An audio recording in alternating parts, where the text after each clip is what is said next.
Hello, what's up mga boss? It's been a while na nakapag-upload ng video. And eto, meron tayong repair na Kiki P9 9500 S. And as you can see, meron siyang mga parang liquid na sticky. Yan, sticky. No? Sticky siya. So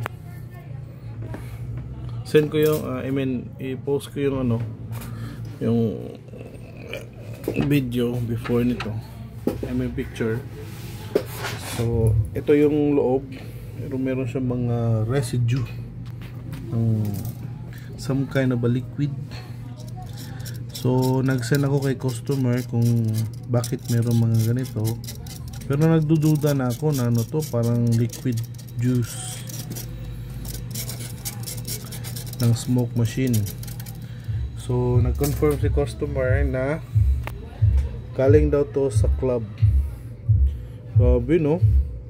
So if you are working or nasa club ka, delikado pa lang ganito yung exposure ng matagal na panahon sa mga club or whatever, kasi ilang buwan na to bago nasira ulit. At grabe yung niya, yung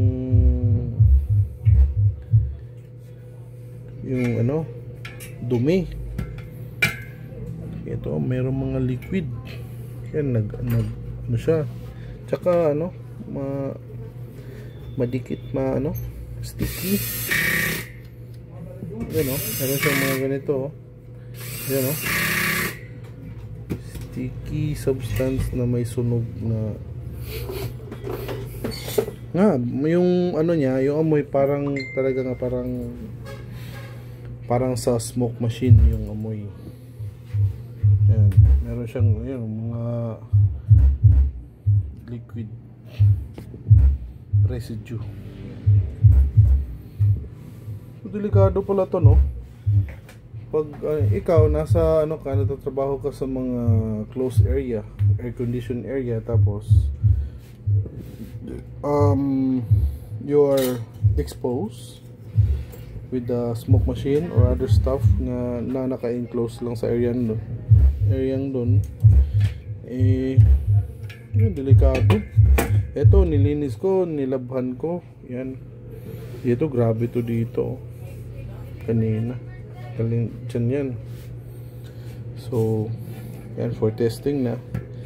So, shoutout sa mga kaibigan natin, mga friends natin na nagtatrabaho sa close area. Ingat-ingat. Paano ba mag-ingat? Ewan. Just a friendly reminder. So far yung kilala naman natin, okay naman siya. Siguro harmless to or something, diba? Matagal naman ang mga ganitong stuff, pero so far wala pa naman akong nabalitang baka si Edward, what do you think? Thinking of you, Edward? Uy, may tumatawa ka dyan.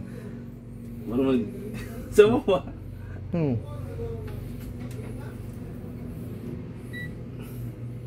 Edward.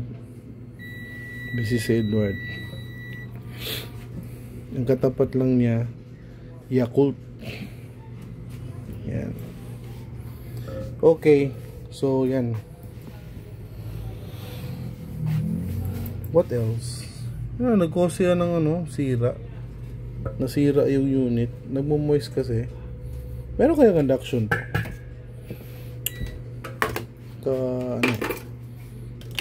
Okay. Sandali sa resistance. Di, wala naman siguro. Wala naman. Ay, meron. Wala naman perfectong tao. Meron nga. Kaya pala nasira. Meron siya. Layo na yung ano. So delikado. Ito. Pero malabo to. Kasi ano eh. What if kunin natin yung ano niya, liquid, and hopefully ma-extract natin. Lagay natin dito. Yan. So test. Kasi doon metal eh.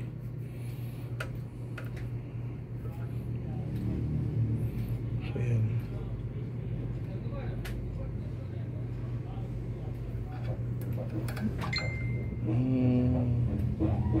Meron nga.